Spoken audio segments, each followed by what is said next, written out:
초청 강의 또 초청 음악회가 진행되고 있는데요. 하나하나 할 때마다 하나는 한편으로는 아쉽고 한편으로는 죄송하고 이런 게 있어요. 아쉬운 거는 이 좋은 거를 더 많은 분들이 들었으면 참 좋겠는데 뭐 거의 여기가 다 차일 정도로 사람들이 오는데요. 이제 우리 교회 식구들이 못 들으니까 그게 너무 아쉬우고 저거 좀 같이 했으면 좋겠는데 음악회도 너무 좋구나. 그래서 시간 되는 대로 같이 참여하시면 좋겠고요. 또 죄송한 거는 이 좋은 거를 이렇게 같이 못할 상황이 된 분들한테 너무 죄송해서 여러 가지 생활이나 이런 게 바쁘셔서 못 오시니까 또 못 오시는 분들은 또 얼마나 아쉽겠습니까? 그래서 죄송하고요. 어제 차일수 선생님께서 이 기술 미래를 보면 우리 아이 진로를 본다 이런 내용의 강의를 하셨는데요. 참 좋았어요.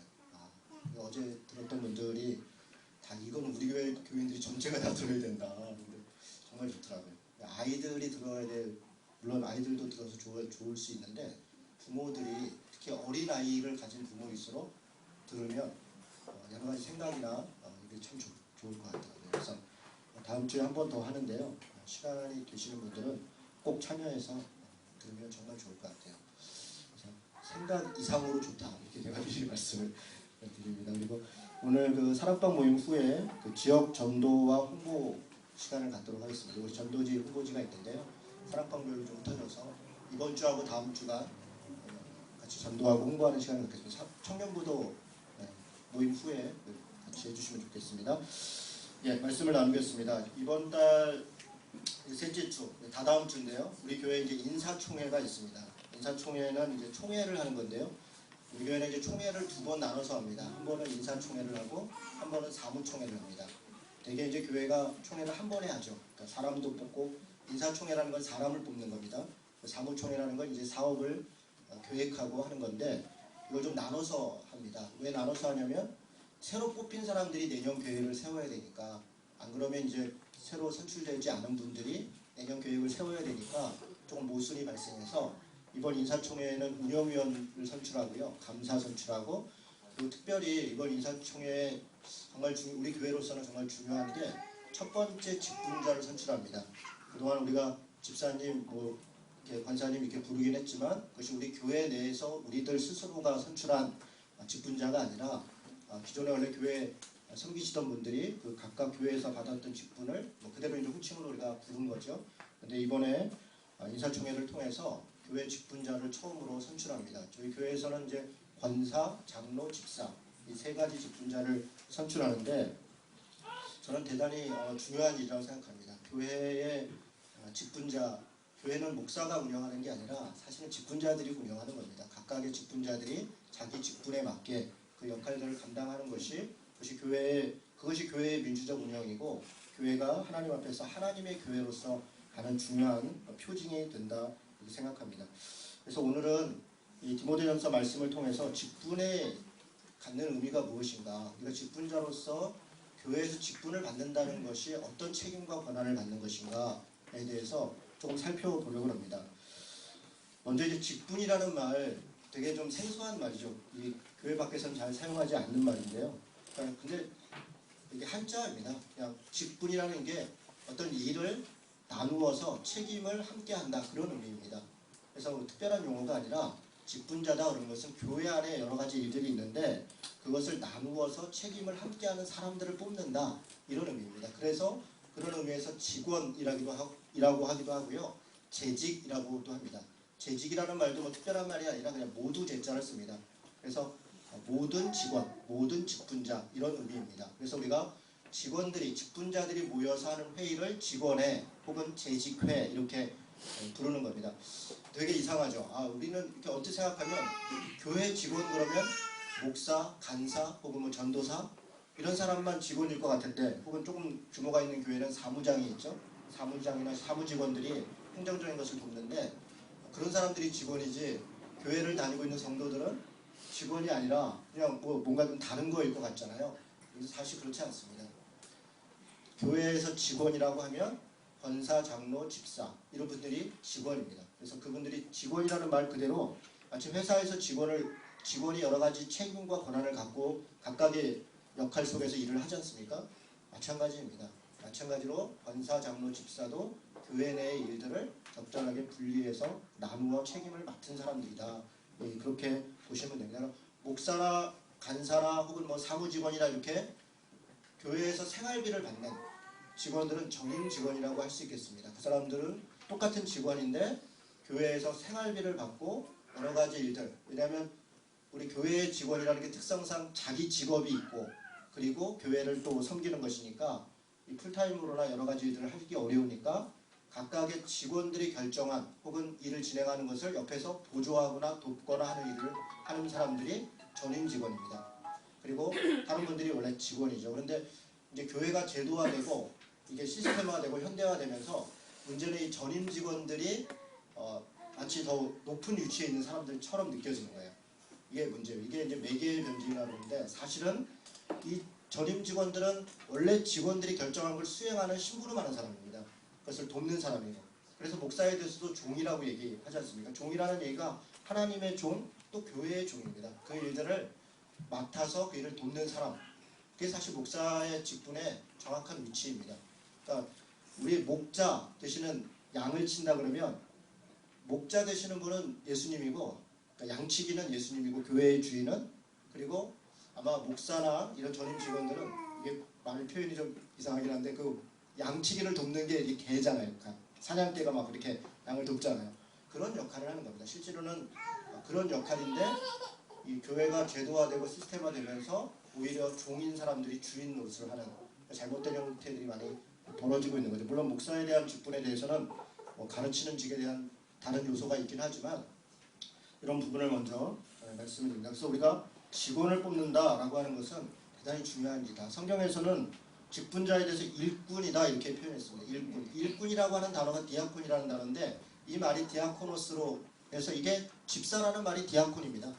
별 다른 얘기가 아니라 집사라는 말이 일꾼이다 이런 말입니다.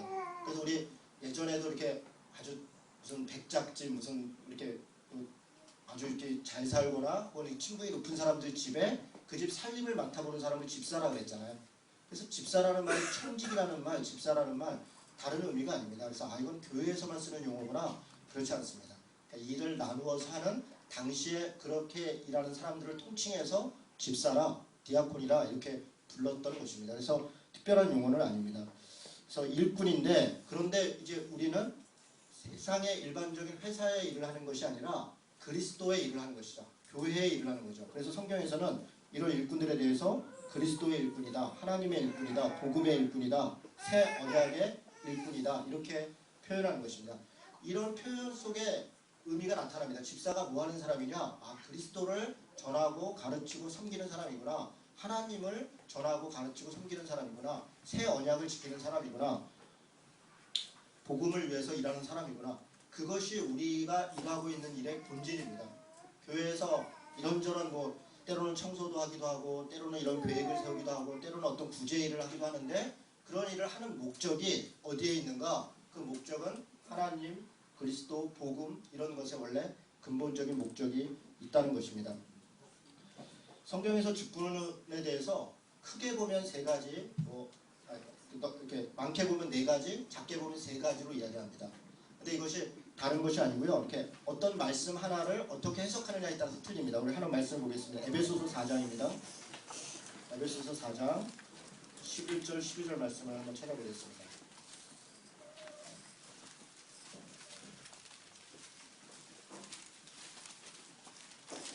에베소 4장 11절 12절 말씀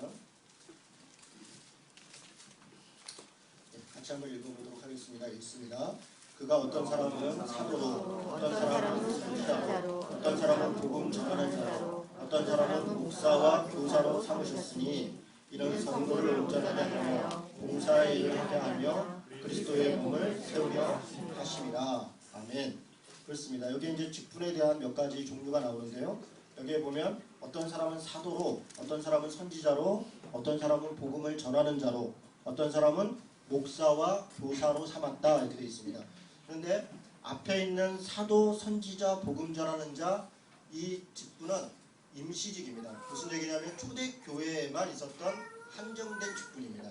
지금도 사도가 있고 지금도 선지자가 있고 여기서 복음 전하는 자는 그냥 복음을 일반적으로 전하는 자가 아니라 당시의 순회 전도자를 얘기합니다. 순회 전도자를 뭐 요한서에서는 뭐 나그네 이렇게 표현하기도 했는데 그렇게 순회하면서 복음을 전하는 그렇게 그것이 완전히 직업같이 그 삶이 그렇게 되는 거죠. 그래서 그런 사람들을 교회 가정에 오면 대접하라 이렇게 얘기하는 게 요한서의 가르침입니다. 그래서 이런 직분에 있는 사람들은 당시 초대교회 임시적인 직분입니다. 그리고 뒤에 있는 목사와 교사로 이것을 이제 어떻게 해석하느냐에 따라서 3개냐 4개냐 이렇게 얘기를 하는데 목사랑 교사를 나누어서 보면 4개로 봅니다. 목사, 교사, 장로, 집사. 장로, 집사에 대해서는 다른 본문에서 이야기를 하는 거죠.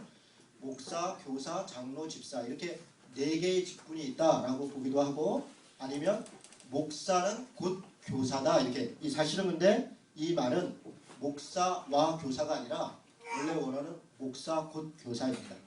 그래서 칼빈은 그렇게 봐서 이거를 3개의 직분으로 봐야 된다.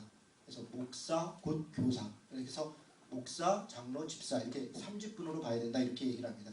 그런데 뭐 이렇게 보나 저렇게 보나 여기서 얘기하는 교사는 교회에서 가르치는 주일학교 선생님을 얘기하는 게 아닙니다. 여기 교사는 그러니까 목사를 가르치는 그러니까 지금으로 얘기하면 신학교 교사 같은 선생님 같은 분입니다. 그러니까 말씀을 이렇게 충분히 연구하고 이단으로부터 그것을 보호하고 그것을 가르치고 하는 역할을 하는 그런 교사입니다. 그런데 목사 곧 교사 이렇게 해서 결국은 그렇게 보면 4개로 나누나 3개로 나누나 어차피 3개입니다. 목사, 장로, 집사 이렇게 보는 것이 성경에서 이야기하는 직분입니다. 제가 아까 임시직이라고 했는데요. 그러면 목사, 장로, 집사는 뭐라고 부르냐면 이걸 항존직이라고 합니다. 오늘 좀 어려운 단어들 많이 나오죠. 이게 다 한자라 조금 어려운데요. 항존직이라는 거는 주님이 오실 때까지 교회가 이 문을 닫기 전까지는 끝까지 존재하는 직분이다 이런 말입니다. 항존한다는 겁니다. 그리고 다른 직분은 임시직입니다. 그런데 이 항존직에 대해서 조금 오해가 있습니다. 한 번 한 사람이 목사가 되고 한 번 장로가 되고 한 번 집사가 되면 그 사람 죽을 때까지 목사 장로냐 그런 의미가 아닙니다.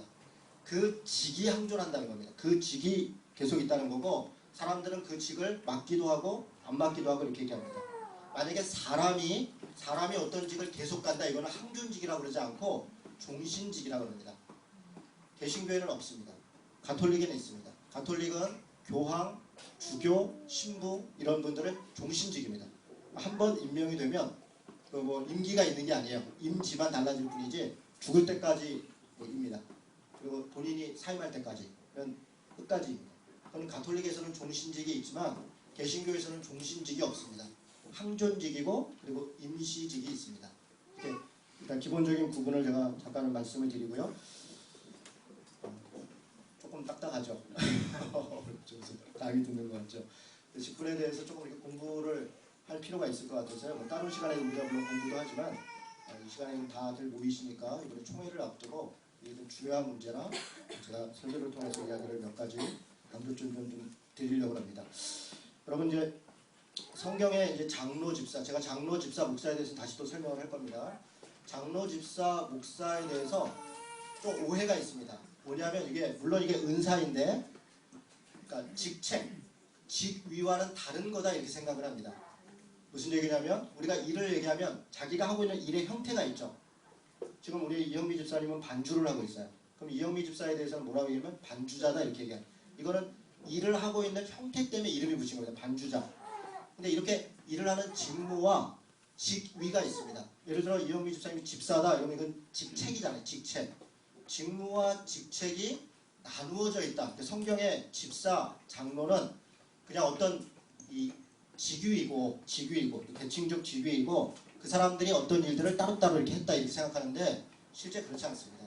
초대교회는 그 하고 있는 일이 집사로서의 일을 하니까 그냥 집사라 부른 겁니다. 아, 저 사람 하는 일이 장로다. 그러니까 반주하는 사람은 반주자다 이렇게 부른 것처럼 저분이 하는 역할이 장로다. 그 장로라는 말이 교회 어른이란 말이에요. 장로라는 말 자체가 어른이란 말입니다.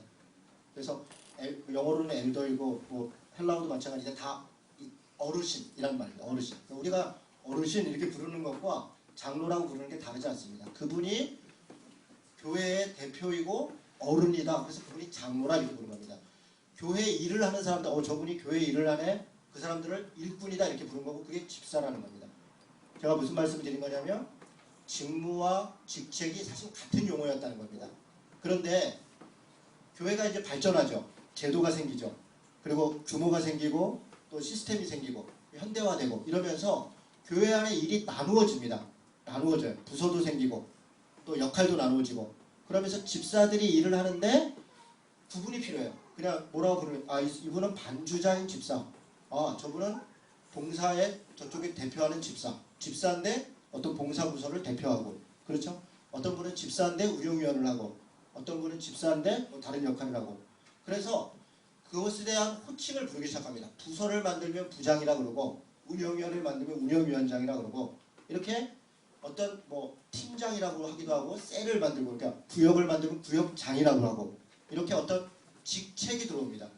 그래서 직무적인 호칭과 직위적인 호칭이 교회 안에 혼재합니다. 그래서 사실은 집사들이 하고 일을 하고 장로들이 일을 하는 건데 역할에 따라서 부르는 호칭이 다른 겁니다.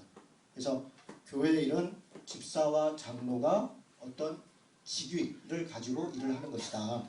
이렇게 여러분이 이해해 주시면 좋을 것 같습니다.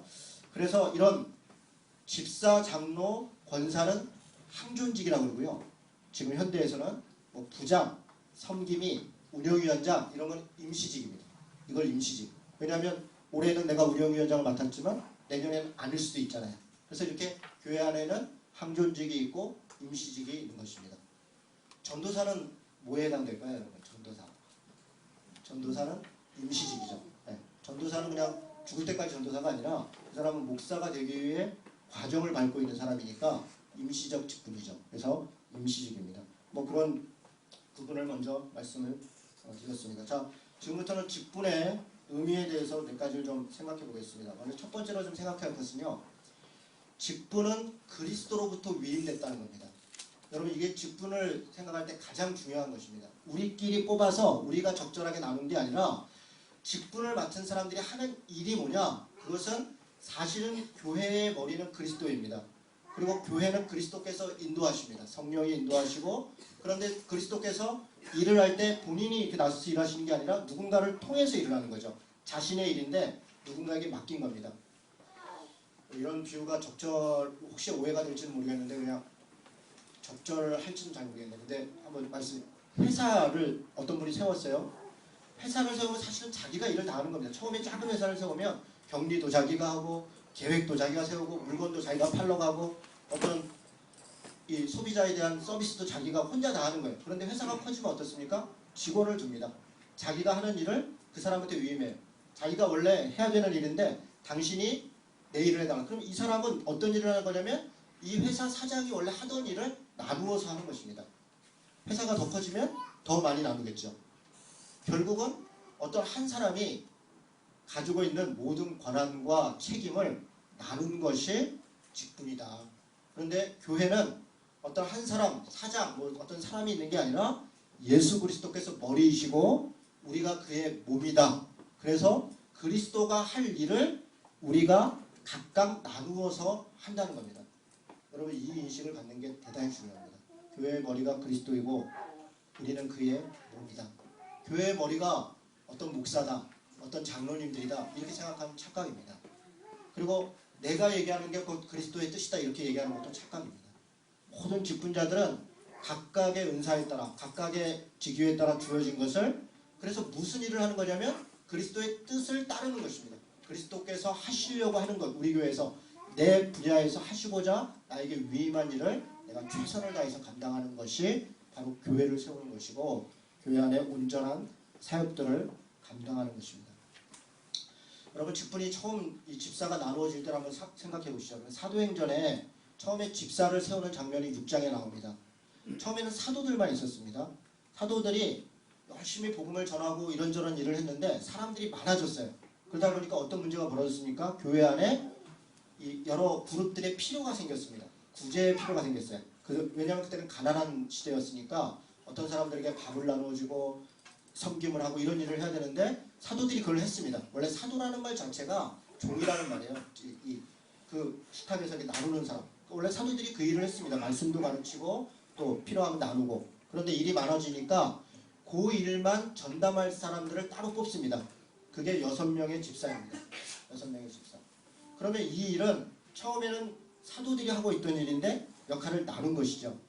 그래서 교회 직분도 마찬가지입니다. 원래는 감독, 장로가 있다가 그 일을 나눈 것이 집사의 역할입니다. 집사의 역할이라고 하는 것은 장로와 혹은 목사가 장로와 목사로서의 자기 역할을 감당할 수 있도록 집사들이 세워서 그 일을 나눈 것.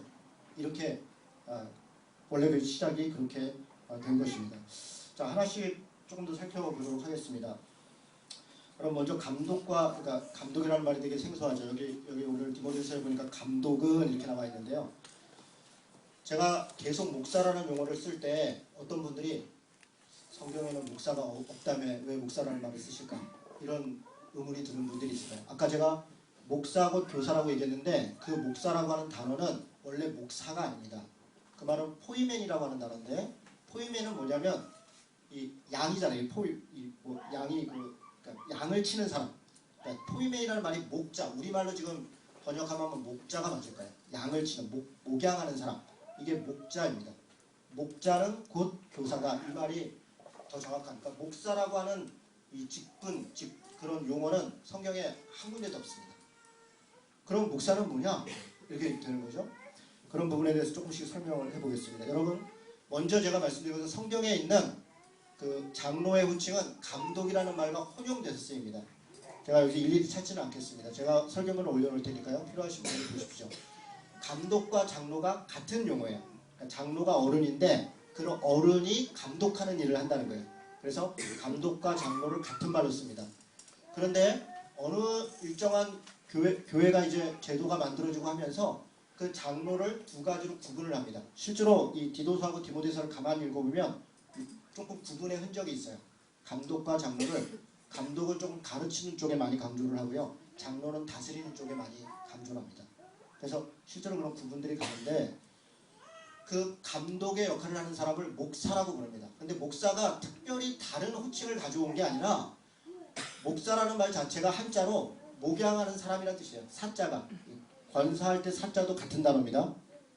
그리고 집사할 때 사자도 같은 단어예요.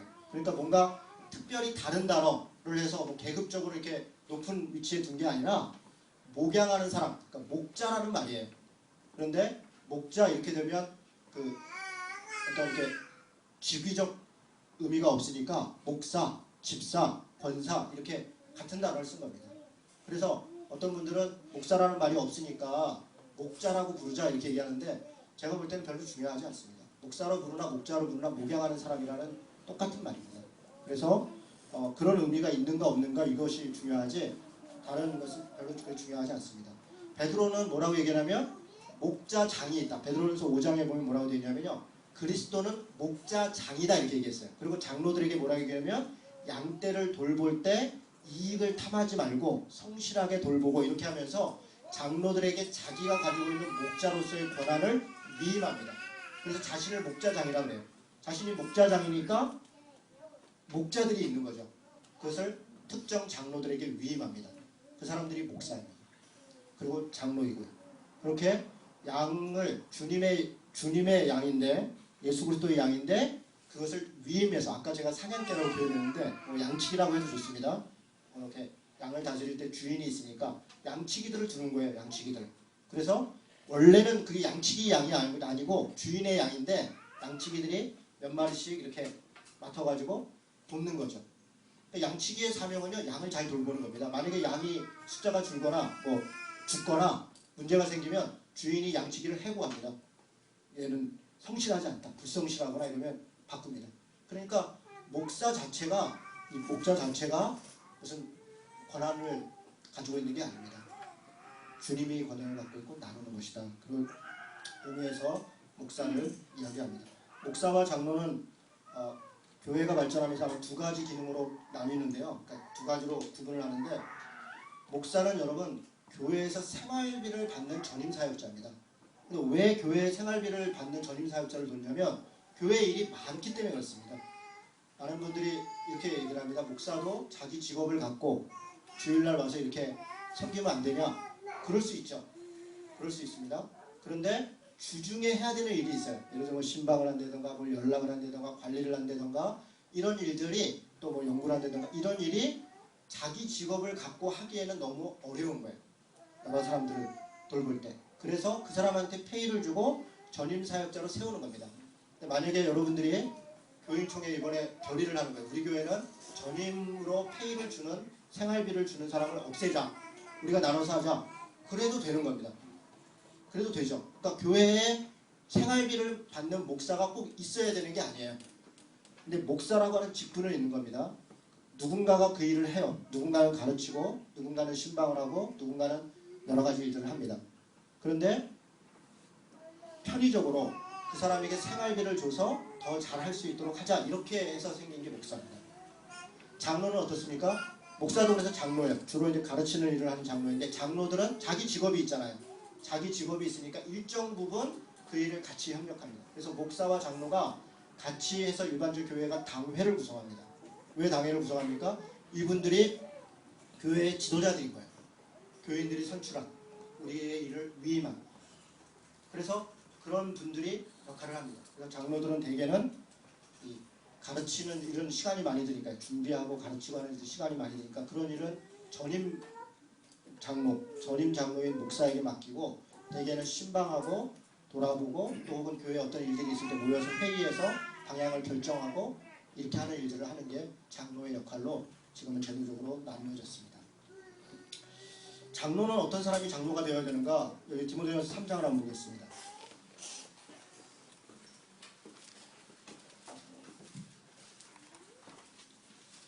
3장 1절에 보니까 밑보다 이 말이요 감독의 직분을 얻으려 하면 이 감독이라는 말을 장로라고 바꿔도 거의 뭐 문제가 없습니다.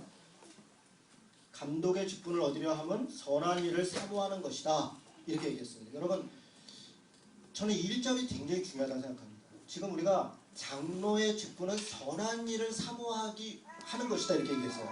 그런데 이런 선한 일은 선한 과정을 거치고 선한 결과를 내야 됩니다. 많은 교회가 지금 장로를 하면 돈을 냅니다.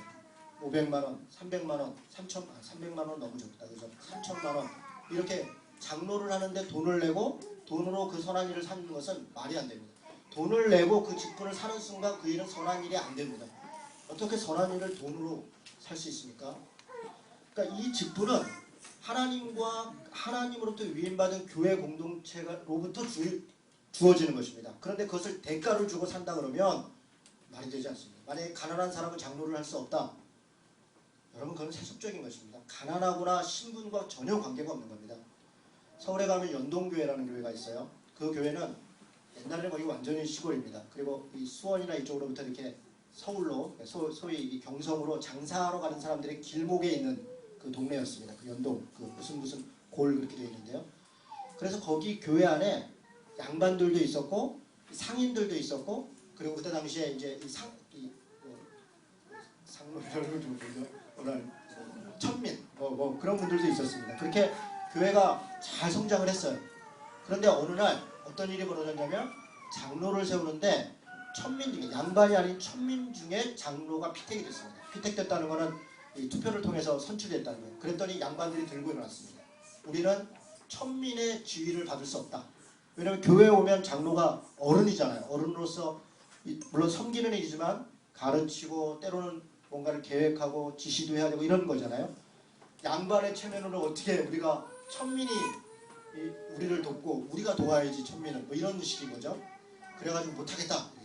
그래서 교회가 나눠졌습니다. 그리고 세운 교회가 대학로에 있는 승동교회라는 교회예요. 연동교회하고 승동교회가 그래서 나눠집니다. 그래서 승동교회는 양반들만 모여서 교회를 했고 연동교회는 천민도 장로가 될 수 있다라는 것을 인정한 양반들과 천민들이 세운 교회입니다. 비극적인 일이죠. 교회의 직분을 세우는데 양반 상놈이 어디가 있고 흑인 백인이 어디가 있고 돈이 있고 없고가 어디가 있겠습니까? 그것은 전혀 중요하지 않습니다. 전혀 중요하지 않아요.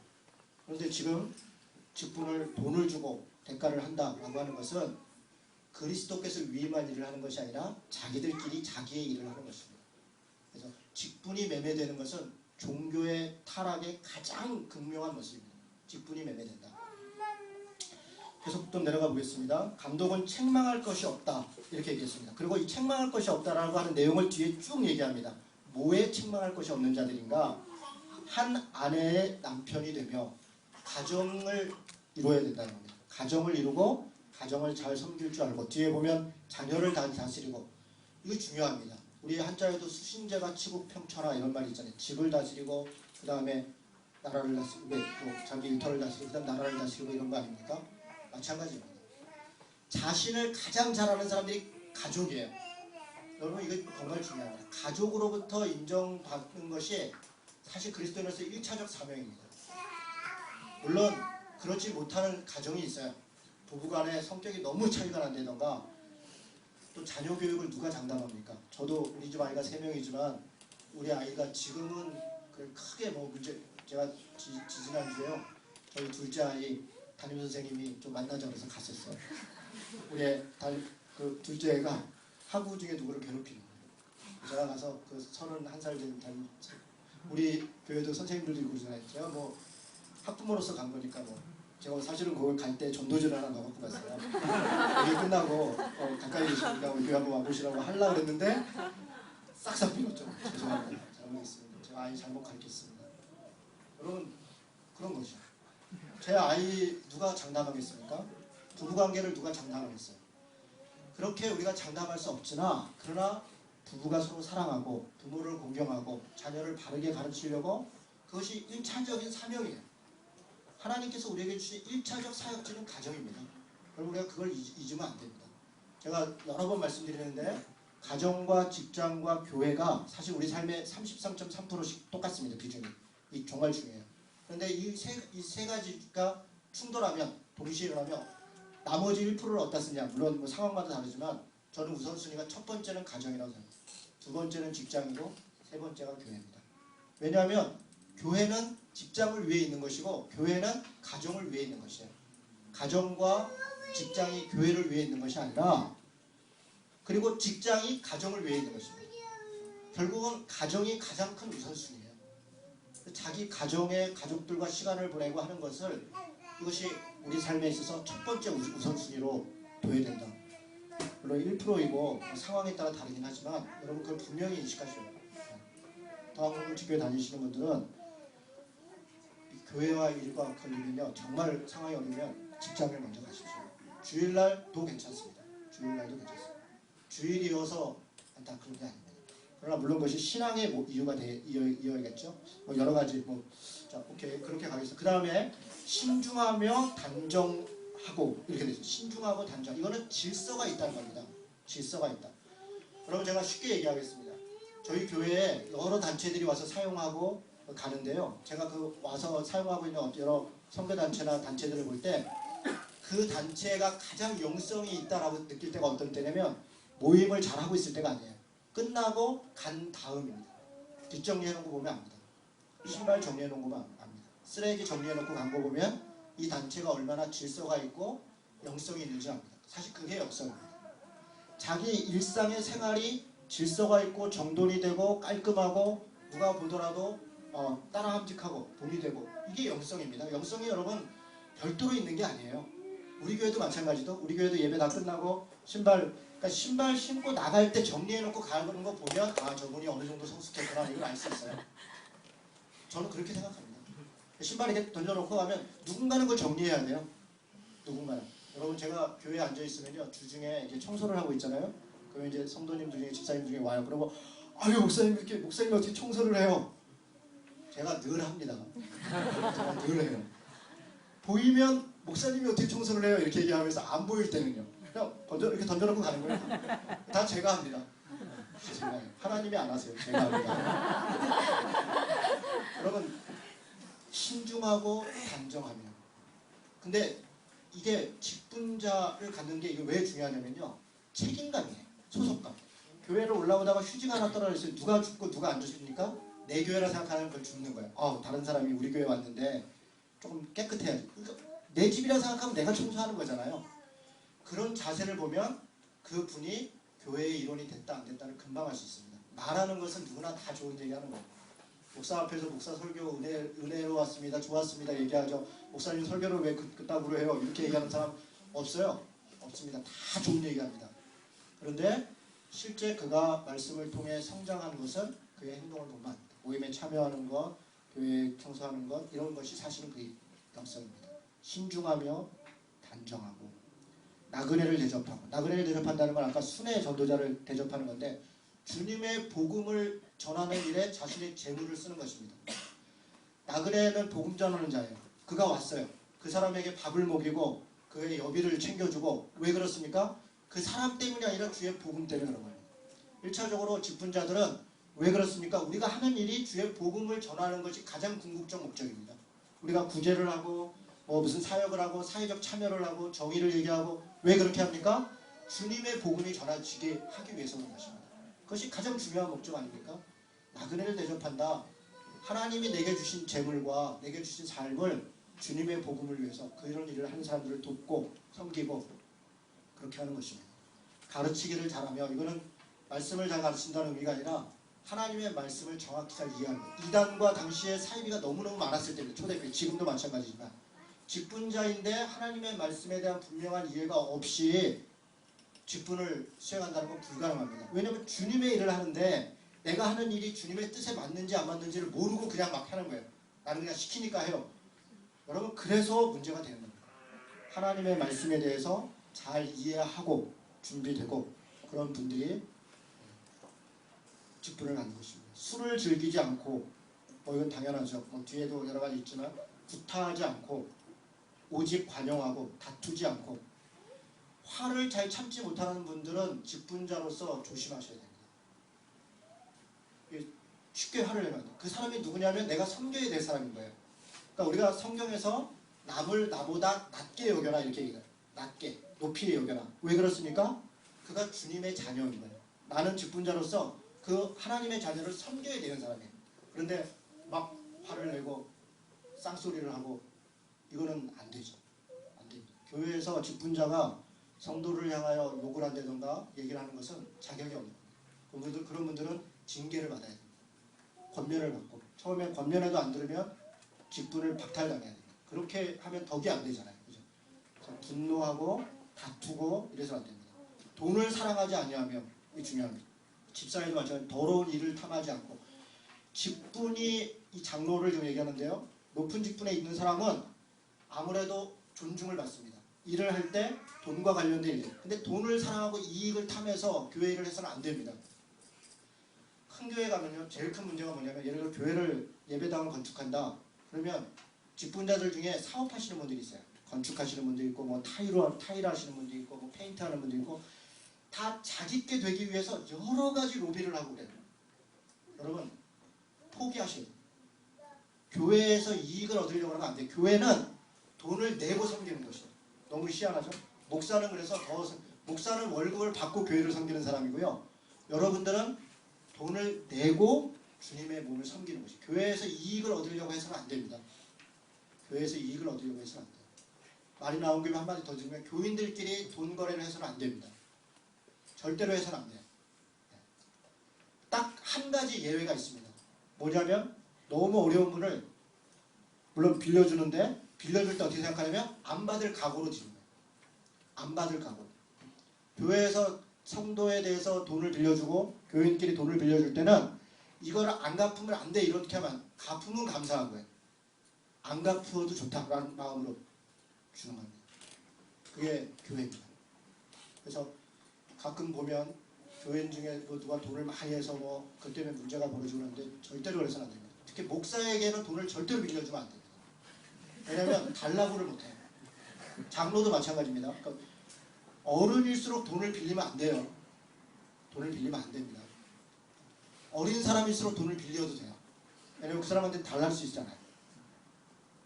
제가 무슨 말씀 드리는지 알죠? 네. 돈을 사랑하면 안 됩니다. 자기 집을 잘 다스려 자녀들로 모든 공손함으로 복종하는 자나 한다. 이렇게 했어요. 사람이 자기 집을 다스리지 못하면 어찌 하나님의 교회를 돌볼 것인가. 새로 입교한 자도 말지니, 여기서 입교했다고 표현을 했습니다. 무슨 얘기냐면 다른 교회에 있다 우리 교회에 오신, 이거는 입교라고 합니다. 왔는데 오자마자, 여러분 제가 우리 교회에 오시는 분들한테 늘 하는 말씀, 좀 쉬시라고. 늘 평소에 일을 많이 하시던 분들은 교회에 오시면 뭘 해야 될지 눈에 딱 보이는 거예요. 식사 시간이 되면 식사 나누고 뭘 하고 다 이게 보이죠? 그런데 본인은 그게 익숙하고 잘할 수 있는데 다른 분들은 불편해요. 저분은 오시자마자 왜 저러나. 봉사하는 건 좀 낫습니다. 이런저런 일에 대해서 이건 이래야 되고 저건 저래야 되고 얘기하려면 그 교회의 역사와 정신을 충분히 이해한 다음에 이야기를 해야 돼요. 새로 입교한 자들은 그래서 일을 먼저 하려고 그러지 마시고 쉬어야 돼요. 은혜를 먼저 받아요. 은혜를 받고 그리고 그 교회가 지향하는 바가 뭐고 어떻게 해왔고 이것을 충분히 살펴봐야 돼요. 그리고 나도 같이 일을 해야겠다라고 할 때 교회에 등록하고 그리고 직분을 받고 이렇게 가요. 그래 질서가 있어야 됩니다. 그래서 바로 입교한 사람이 어떤 분이 왔는데 사회적 지위도 높아. 대학 교수고 또 저쪽 교회에서 장로였대. 오자마자 장로 안 주면 도망갈 것 같으니까 이런 짓을 해서는 안 됩니다. 사회적 신분은 사회적 신분일 뿐입니다. 교회에서의 신분, 이 직분과 사회적 직분을 연동시키는 것은 대단히 어리석은 일입니다. 대단히 어리석은 일입니다. 그것은 그 부분을 정말 조심해야 됩니다. 교만해져서 마귀를 정죄하는 그 정죄에 빠질까 합니다. 교회도 이런 시험에 들지만 그도 마찬가지입니다. 그가 교만해져서 사탄의 이 거짓말하는 자의 그 거짓에 속아버립니다. 자신이 뭔가 된 것처럼 행동하는 것입니다. 외인에게도 선한 증거를 얻은 자라 할지라. 저는 이게 대단히 중요하다고 생각합니다. 외인에게는 뭐냐면 세상 사람들로부터 교회 장로가 되는 분은 다른 사람들로 첫째는 가족입니다. 둘째는 외인들이 저 사람 보니까 참 예수 믿는 사람 같아. 다워. 라는 평을 받을 수 있어야 됩니다. 지금 우리가 장로 심지어는 이렇게 명함까지 써갖고 들고 다니시는 분들 많은데 그분들 볼 때 막 답답한 분들이 너무 많지 않습니까? 세상적으로 일할 때는 여러분 이런 외인에게 칭찬을 받으려면 뇌물을 주거나 부도덕한 사업을 하거나 부당한 이익을 얻거나 이런 일을 하지 말아야 됩니다. 세상에서는 그런 일들을 행하면서 교회에서는 거룩하게 해서는 그런 분이 교회의 장로가 되면 교회가 그렇게 타락하는 것입니다. 이해가 되십니까? 제가 아는 장로님 중에 카지노를 하시는 분이 있어요. 카지노. 우리나라 파라다이스라고 하는 카지노가 있는데 제가 요걸 하니까 실명은 얘기하지 않겠습니다. 그 아버님은 뭐 감리교에서 유명한 목회자셨는데 그 아들이 파라다이스라고 하는 카지노를 우리나라에서 8개, 실제는 12개를 운영하는데 아주 엄청난 부자죠. 그리고 그 아들에게 넘겼습니다. 그분들이 카지노를 통해서 돈을 엄청나게 벌었어요. 그리고 좋은 일을 굉장히 많이 합니다. 우리나라의 기독교 사회복지에 가장 돈을 많이 드는 데가 그 파라다이스입니다.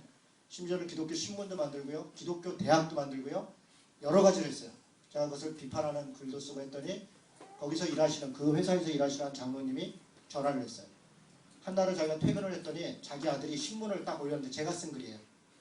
파라다이스에 이런 어떻게 예수 믿는 사람들이 이런 사업을 할 수 있냐 그런 걸 막 비판하는 글을 썼더니 그 장로님이 아들이 이제 책상 위에 올려놨다는 거예요. 그래서 자기 아들 보기에 너무너무 부끄러워서 나한테 항의를 하는 거예요. 뭘 항의를 하냐면 쉽게 얘기해서 이러는 게 개같이 벌어서 정승같이 쓰는데 뭐가 문제냐 이러면서 얘기를 하는 거예요. 그래서 정승같이 안 쓰셔도 되니까 개처럼 벌으시면 안 된다. 정승같이 벌어서 개처럼 쓰셔야 된다. 제가 거꾸로 이렇게 말씀드렸습니다. 돈을 많이 벌고 성공하는 것이 교회를 다니는 것의 목표가 아닙니다. 전혀 그것이 목표가 아니에요. 우리는 하나님 앞에 거룩한 삶을 살아가는 것, 주님의 자녀로 살아가는 것이 우리 삶의 목표입니다. 아멘. 밖에서 내가 하고 있는 사업과 일이 어떤 일인가를 늘 고민해야 돼요. 생각해야 돼요.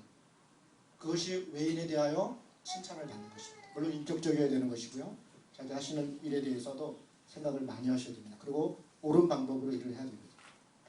선한 증거를 얻은 자야 되고 비방과 마귀의 올미를 빠질까 염려해야 됩니다. 자, 이제 집사에 대해서는요. 이와 같이 이 단어가 중요합니다. 이와 같이 뭐냐? 앞에 지금 장로에 대해서 설명했잖아요. 그리고 이와 같이 이렇게 얘기해요. 무슨 얘기냐? 장로와 같이.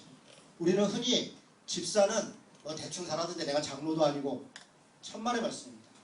집사와 장로는 계급적으로 구분이 있는 게 아니에요. 역할적으로 구분이 있는 겁니다. 동일하게 그리스도의 일을 위임받은 사람들입니다. 그래서 집사도 거룩해야 되고 단정해야 되고 절제해야 되고 집사도 앞에 있는 것들이 다 포함이 다 되는 거예요. 어느 하나도 빠지는 것이 없습니다. 오히려 집사에 대해서는 두 가지를 더 첨가합니다. 뭘 첨가합니까? 정중하고 일구이원을 하지 아니하고 술에 임박히지 말아야 된다. 더러운 일을 탐하지 말아야 된다. 정중하고 일구이원을 하지 말아야 된다는 것과 더러운 일을 탐하지 말라는 것은 왜 이 말을 하냐면 집사들이 실제 일을 하기 때문에 그렇습니다. 구제의 일, 어떤 선교의 일, 봉사의 일, 재정을 담당하는 일, 이 일은 장로의 일이 아니라 집사들의 일입니다. 그러면 돈과 관련된 일을 하고요. 사람과 관련된 일을 하는데 수근수근거립니다. 말을 함부로 합니다. 집사가 일을 할 때 불만이 생기죠. 왜 나만 하나 이런 생각도 들기도 하고 때로는 내가 잘했는데 왜 나한테 이렇게 하나 이런 억울함도 있고 때로는 자기가 하는 일을 왜 다른 사람이 동참하지 않나 이런 생각도 들죠. 그래서 불평불만이 생기는 거예요. 그런데 불평불만 할 것 같으면 안 하는 게 좋습니다. 안 하는 게 좋아요. 집사를 하면서 불평불만을 하는 것은 전혀 덕이 되지 않습니다.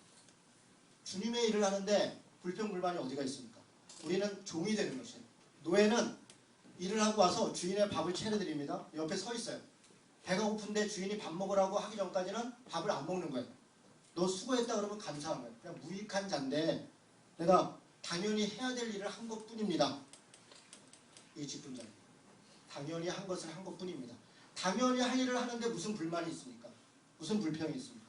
주님이 우리를 충성되게 여기셔서 일을 맡기신 것만으로도 감사한 것이에요. 여러분 그런 자세. 그래서 맡은 자들에게 구할 것은 충성이다 이렇게 얘기했습니다. 충성이다. 충성이라는 말은 신실, 피트니스라는 단어인데 신실하다는 말입니다. 신뢰할 만하다, 믿을 만하다. 믿을 만한 사람이다. 하나님 앞에만 믿을 만한 사람이 아니라 사람들이 봐도 믿을 만한 사람이 돼요. 신실해야 됩니다. 성실해야 됩니다. 겸손해야 됩니다. 이것이 집사가 덧붙이는 이유입니다. 13절이 이렇게 얘기합니다. 나머지는 다 비슷하니까 13절 말씀을 같이 한번 읽도록 하겠습니다. 같이 읽습니다. 시작. 집사의 직분을 정하는 자들은 아름다운 진리와 그리스도 예수 안에 있는 믿음의 큰 담력을 얻느니라. 아멘. 하나님께서 장로와 집사의 직분을 우리에게 주시고 그리고 뭐라냐면 그 일을 잘 감당하는 자들은 아름다운 지위와 그리스도 예수 안에서 믿음의 큰 담력을 얻는다. 무슨 얘기? 큰 담력을 얻는다는 것은 믿음의 성숙을 얘기합니다. 성숙. 봉사를 하는 것은요. 자기 신앙의 성숙을 가져옵니다. 그건 분명합니다. 교회를 다니는데 그냥 교회만 다녀요. 계속 섬김만 받으면 늘 어린아이입니다. 물론 어린아이들은 섬겨야 됩니다. 우리 저 뒤에도 꼬맹이들이 있지만 꼬매애들한테 너 왜 여기 안 쓸었냐, 여기 왜 안 했냐, 뭐 안 했냐 누구도 얘기하지 않죠. 저 아이들한테는 그냥 무조건 그냥 엄마 부르면 그냥 무조건 주는 겁니다. 그런데 그렇게 계속 가면 마마복이 됩니다. 그렇게 잘하면 안 돼요. 때가 되면 밥을 먹고 때가 되면 자기 할 일을 해야 되는 것입니다. 저희 집 아이들은 초등학교 1학년 때부터 이제 그 밥을 자기들이 해요. 다 나눠서 이제 뭐 요즘 이제 4학년 넘어가면서부터 설거지를 맡기기 시작했습니다. 그래서 설거지를 저녁마다 돌아가면서 다 하는데요. 집안의 가족으로서 어느 때가 되면 집안일을 나눠서 해야 돼요. 여러분 가족에서도 마찬가지입니다. 아이들이 어느 정도 때가 되면 쓰레기를 버리게 한다던가 뭔가 일을 맡겨야 됩니다. 부모라고 다 해주고 너는 그냥 있어. 그러면 그 애를 베리는 겁니다. 해야 될 일을 하도록 하는 거예요. 교회도 마찬가지입니다. 섬김을 받아야 될 때가 있지만 때가 되면 봉사를 하는 거예요. 그것이 자기 신앙의 표현이고 그걸 통해서 성장하는 거예요. 성숙하는 것입니다. 그것이 하나님 앞에 아름다운 믿음의 담력을 얻는 것입니다. 여러분 직분자를 이제 곧 선출하는 것을 여러분에게 얘기를 할 텐데요. 우리 교회에서 더한공동체교회에서 직분은 뭐 여러 절차가 있지만 딱 한 가지만 말씀드리면 자율입니다. 강제로 주어지지 않습니다. 때가 됐으니까 당연히 해야 되는 것이 아닙니다. 스스로 하나님 앞에 하기로 작정해요. 물론 기준은 있고 있습니다. 그런데 스스로 하려고 합니다. 근데 그것은 하지 않도록 하기 위한 것이 아닙니다. 많은 분들이 직분을 해야 됩니다. 왜 그렇습니까? 섬김만 받아야 되는 것이 아니라 나눠서 일을 해야 됩니다. 책임을 같이 감당해야 됩니다. 많은 분들이 저는 직분을 대상자가 되면 순종했으면 좋겠어요. 특별히 여성분들에게 제가 부탁드리고 싶은 것은 장로를 누군가가 꼭 했으면 좋겠습니다. 저희 교회에서 장로 권사 직분을 두냐 마냐 때문에 사실 작년에 논의를 많이 했는데요. 원래 권사라고 하는 것은 성경에 없는 직분입니다. 존 웨슬리가 막 사역을 일어나니까 그 권면하는 자라는 말로 권사라는 직분을 만들었어요. 그런데 미국에서도 감리교에서 다 없어졌습니다. 지금은 미국 감리교분들은 은사적으로 교회 행정일을 장로가 행정일에 좀 관여해야 되고 또 치리에 관여해야 되니까 부담이 있고 그럴 수 있습니다. 성격적으로. 그래서 여러 논의 속에서 장로를 하지 않기 원하는 분 중에 그래서 권사도 똑같이 우리 교회 3분의 2 이상 지지를 받아야 됩니다. 그런 분은 권사로 세운다. 단 행정적인 일에 참여하지 않고 신방하고 섬기고 하는 일은 똑같이 맡깁니다. 그래서 권사직을 뒀는데 가급적 부탁드리는 것은 누군가가 용기를 내서 그걸 한번 깨시면 됩니다. 제가 아는 여자 장로님들 중에 정말 훌륭한 분들 너무 많이 합니다. 정말 훌륭한 분들이 많습니다. 차인표 어머니도 원래 장로셨고요. 지금은 목사신데 정말 훌륭한 분들이세요. 그런 분들이 많습니다. 그래서 우리 교회가 안수에 대해서는 다음에 기회가 되면 또 이야기하도록 하고 여자분도 장로가 됐으면 좋겠다 이렇게 말씀을 드립니다. 장로가 되면 무엇을 하는가? 권사가 하나만 더 말씀을 마치겠습니다. 저희 교회에서 뭐 여러 가지 일도 하지만 장로는 목양을 함께하는 사람입니다. 목양은 목사만 하는 게 아니라 장로 권사님이 같이 합니다. 우리 교회에서 30명에 한 명 장로를 세우면 그 의미는 뭐냐면 장로님 한 분이 30명을 맡아야 됩니다. 그래서 그 30명을 위해서 늘 기도하고 거기에 어떤 문제가 있으면 신방하고 상담하고 1차적으로 그 일을 그 장로님이 책임집니다. 권사님도 마찬가지입니다. 권사님도 30명을 맡깁니다. 그래서 우리 교회에서 장로 권사가 된다는 것은 목회를 한다, 목양을 한다 라고 하는 것이 가장 중요한 일입니다. 말씀을 정리하겠습니다. 사랑하는 성도 여러분, 직분자는 하나님의 일을 나누어서 하는 사람들입니다. 무게한 일입니다. 아무나 해서도 안 되지만 그러나 많은 분들이 이 일을 통해서 하나님 안에서 신앙이 성숙하고 성장하고 더 자라갔으면 좋겠습니다. 더 많은 섬김의 일을 했으면 늘 받는 거로만 그치지 말고 나누어서 일을 했으면 좋겠습니다. 이제 이번 주간부터 집사, 장로, 권사에 해당하시는 분들께 김영관 집사님이랑 전화를 드릴 겁니다. 그래서 그러니까 정 안 된다, 그러니까 시간이 안 된다던가 아직 정말 준비가 안 됐다던가 하는 분들은 거절하셔도 됩니다. 그러나 가급적이면 다 참여를 하시고 총회 때 또 교인들로부터 동의를 받아서 직분자로 같이 사역을 시작했으면 좋겠습니다. 같이 한번 기도하고 다 같이 한번 기도하겠습니다. 교회 내외적으로 교회 내만 아니라 외적으로도 신앙의 본이 되고 덕이 되는 직분자로서의 소명과 사명을 잘 감당하는 자 되게 해주십시오. 집사 장로만 아니더라도 마찬가지로 청년들도 청년부에서 어떤 역할을 맡으면 그게 사실 직분입니다. 교회에서 자신이 맡은 어떤 역할에 대해서 충성되게 신실하게 잘 감당하는, 그래서 외인으로부터도 칭찬을 받는 그런 삶으로 살아갈 수 있기를 자기 스스로를 위해서 먼저 기도하도록 하겠습니다.